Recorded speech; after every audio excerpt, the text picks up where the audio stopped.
కేంద్ర మంత్రివర్గం కావచ్చు, వివిధ రాష్ట్రాల ముఖ్యమంత్రులు కావచ్చు, రాష్ట్ర ప్రజానీకం అంగరంగ వైభవంగా నారా చంద్రబాబు నాయుడు గారు, పవన్ కళ్యాణ్ గారు, మరి మంత్రులు, బీజేపీ వాళ్ళు చాలా పెద్ద ఎత్తున ఒక పద్ధతిగా, క్రమశిక్షణగా ఒక కార్యక్రమం, ఒక పండుగ వాతావరణం. బహుశా నాకు తెలిసి ఈ ఇంత బ్రహ్మాండమైనటువంటి ప్రమాణ స్వీకారం కానీ ఈ విధంగా జరిగినట్టు కానీ చరిత్రలో నాకు తెలిసి ఇది ఒక గుర్తుండిపోతుంది.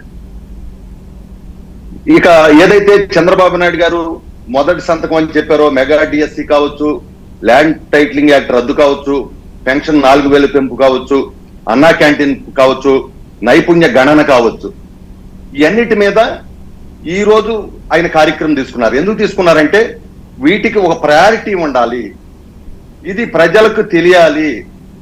నిన్న అక్కడ ఏదైతే ప్రమాణ స్వీకార కార్యక్రమం, ఆ కార్యక్రమానికి ఆ ప్రయారిటీ ఇచ్చారు. ఈ రోజున ప్రత్యేకంగా ఏదైతే ఆయన మాట చెప్పారో ఆ మాటను నిలబెట్టుకోవాలని చెప్పి రాష్ట్ర ప్రజలందరూ కూడా ఈ రోజు అది గమనిస్తా ఉన్నారు, చూస్తా ఉన్నారు.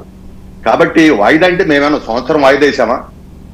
అప్పుడే మేము అసలు ఇంతవరకు మొదలై పెట్టలా, అప్పుడే పోరాటాలు అంటా ఉన్నారు, గొడవలు అంటా ఉన్నారు.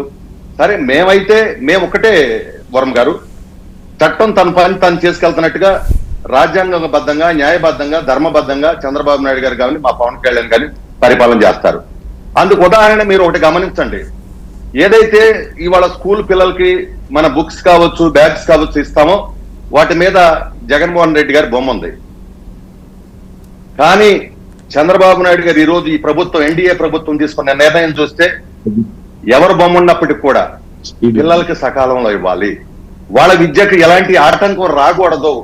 ఎవరు బొమ్మ ఉన్నా కూడా పర్లేదు, నాకు ఆ బొమ్మల పిచ్చలు లేవు, నాకు ఆ రంగుల పిచ్చలు లేవు, నాకుండదు ఒకే పిచ్చ, ఈ రాష్ట్ర అభివృద్ధి, ఈ రాష్ట్ర సంక్షేమం. ఈ రెండే ఆయనకు ఉన్నటువంటి పిచ్చలు.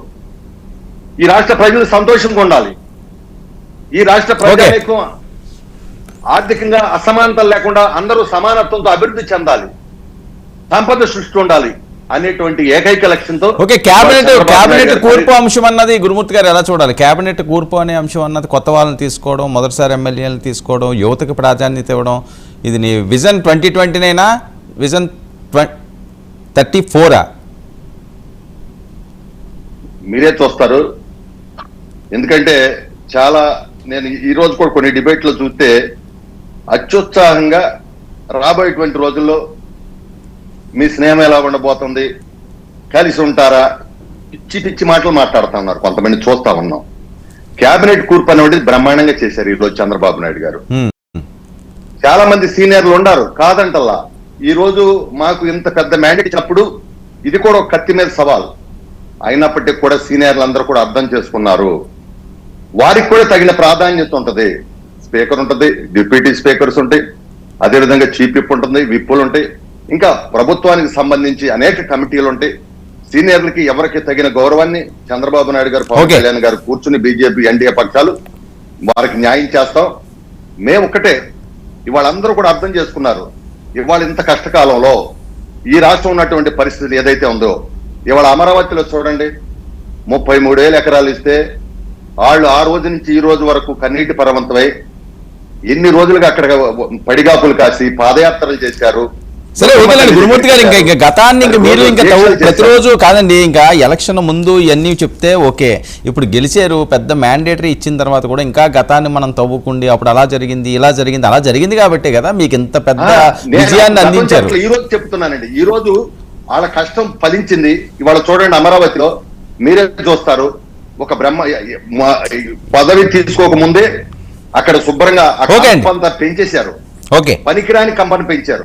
అవన్నీ కూడా క్లీన్ చేసేస్తున్నాం, రాజధానిని పూర్తి చేస్తాం, పోలవరాన్ని పూర్తి చేస్తాం. ఈ రాష్ట్రంలో అభివృద్ధి సంక్షేమాన్ని 2 కళ్ళులాగా మరి మా ఎన్డీఏ పక్షం ముందుకు తీసుకెళ్తాం. ఖచ్చితంగా అందుకనే కదా మీకు ఇంత పెద్ద విజయాన్ని, మీరు ఇంత పెద్ద విజయాన్ని ఇచ్చింది అందుకేనేనండి. ఖచ్చితంగా మీరు అది చెయ్యండి, ఎవరు కాదన్నారు, మిమ్మల్ని మెచ్చుకుంటారు జనాలు. అరుణ గారు ఖచ్చితంగా మీరే చూస్తారు రాబోయే రోజుల్లో, తప్పకుండా. అరుణ గారు నమస్తే సార్, మీకు పెద్దలకి వీక్షకులు నమస్కారం. 10 సంవత్సరాలు వేచిన ఉదయం ఒక అద్భుతమైన ఘట్టం నిన్న ఆవిష్కృతం అయింది. కొన్నిదెల పవన్ కళ్యాణ్ అనే నేను డైలాగు మారు మోగింది. కన్నుల పండుగగా నేను జరిగిన ఆ ప్రాంగణంలోని దృశ్యాలు చిరంజీవి గారు అవనియండి, వాళ్ళ ఎమోషన్స్ అవనియండి, ఇంత త్వరగా ఇంత అద్భుతమైన విజయాన్ని సాధిస్తారు అని చెప్పి జనసైనికులు ఊహించారా? ఎందుకంటే రిజల్ట్స్ వచ్చిన తర్వాత, ప్రమాణ స్వీకారం చేసిన తర్వాత మీ ఫస్ట్ రియాక్షన్ ఇది. రాయపాటి అరుణ గారు ఫైర్ బ్రాండ్ కదా జనసేనలకి, వీర మహిళలకి.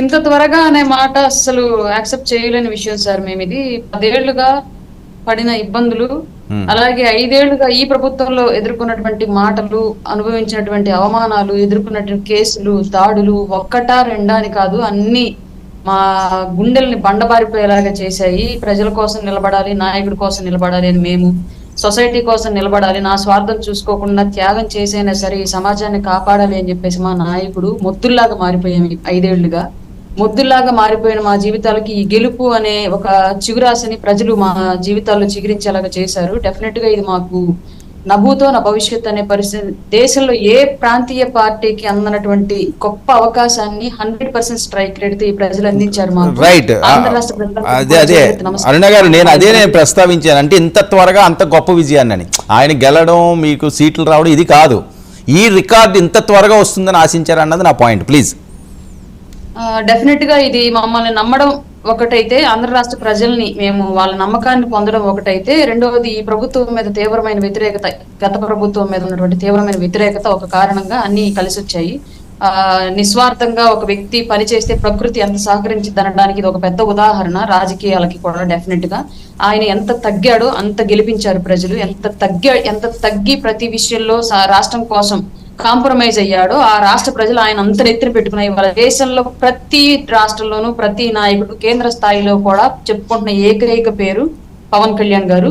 ఇన్ని రాష్ట్రాలకు ఎలక్షన్స్ జరిగితే ప్రత్యేకించి ఆంధ్ర రాష్ట్ర ఎలక్షన్స్ గురించి మాత్రమే పెద్ద ఎత్తున చర్చ జరుగుతున్న దానికి కారణం కూడా పవన్ కళ్యాణ్ గారు. ఇందులో ఎవరు తీసేసే మాటే కాదు, ఇదైతే కాదు. డెఫినెట్ గా ఈ సంతోషాన్ని మేమైతే ప్రజలు ఇచ్చింది తిరిగి ప్రజలకు ఇవ్వడానికి 100% ఈ 5 ఏళ్ల పాటు కృషి చేస్తాం. డెఫినెట్ గా రేపు మళ్ళీ ఎలక్షన్ కి వెళ్లేటప్పుడు మీరు ఆ రోజు హామీ ఇచ్చారు కాబట్టి మీకు ఓటేసాం, మాకు ఏంటి ఇది నెరవేర్చలేదు అని అడిగే ప్రశ్న అవకాశం ప్రజలకి లేకుండా డెఫినెట్ గా 100% మేము ఇచ్చిన అన్ని హామీలను నెరవేర్చడానికి మేము వేటికైతే జవాబుదారీతనంగా ఉంటాము ప్రజల పట్ల అని చెప్పేసి మాట ఇచ్చాము, ఆ మాట నిలబెట్టిన ప్రయత్నమే చేస్తాం. పవన్ కళ్యాణ్ గారికి ఏ శాఖ ఏంటన్నది పెద్ద ఎత్తున ట్రోల్స్ అవుతున్న అంశం. ఆయన ఏంటిది, ఏ శాఖ తీసుకుంటున్నారు, ఏ ఛాంబర్ తీసుకుంటున్నారు, ఏ కార్నర్ తీసుకుంటున్నారు, లేకపోతే ఏ వాస్తు తీసుకుంటున్నారు, అసలు సోషల్ మీడియాలో కానీ మిగతా ప్రాంతాల్లో కానీ పెద్ద ఎత్తున వైరల్ అవుతున్న అంశం. చాలా ఉత్కంఠగా ఉంది. చంద్రబాబు నాయుడు గారిది ఓకే, ఆయన సీఎం అని తెలుసు, డిప్యూటీ సీఎం పవన్ కళ్యాణ్ గారు అంటున్నారు, దాంతోపాటుగా హోమ్ కూడా ఇంకో మినిస్ట్రీ ఇవ్వాల్సిన అవసరం ఉంది. పంచాయతీ గ్రామీణాభివృద్ధి అంటున్నారు, లేకపోతే హోమ్ అంటున్నారు. సార్ మాకు ఇప్పటి వరకు అఫీషియల్ గా అయితే ఎలాంటి అనౌన్స్మెంట్ లేదు. మీరు ఎలాగ వింటున్నారు, మేము కూడా అలాగే వింటున్నాము. నాకు తెలిసినంత వరకు పంచాయతీరాజ్ శాఖ, గ్రామీణాభివృద్ధి, అలాగే అటవీ శాఖ అనేవి తీసుకుంటారని చెప్పేసి తెలుస్తోందండి. 7:30కి అఫీషియల్ అనౌన్స్మెంట్ వచ్చింది అన్నట్లుగా మాకున్న ఇన్ఫర్మేషన్. మేము కూడా దాని గురించి వెయిట్ చేస్తూ ఉన్నాము. ఏ శాఖ తీసుకుంటారు అంటే ఊహాగానాలు రకరకాలుగా వినిపిస్తున్నాయి. కొద్ది రోజు సినిమాటోగ్రఫీ అన్నారు, తర్వాత హోమ్ అన్నారు, మళ్ళీ నిన్నటి నుంచి పంచాయతీరాజ్ శాఖ, అటవీ శాఖ, అలాగే గ్రామీణాభివృద్ధి శాఖ వినిపిస్తూ ఉన్నాయి. చూడాలి ఏం జరిగింది అనేది కూడా మేము ఈగర్గా వెయిట్ చేస్తున్నాం. బట్ ఆయన ఏ శాఖ తీసుకున్నా సరే పవన్ కళ్యాణ్ గారికి ముందు, పవన్ కళ్యాణ్ గారికి తర్వాత అనేటువంటి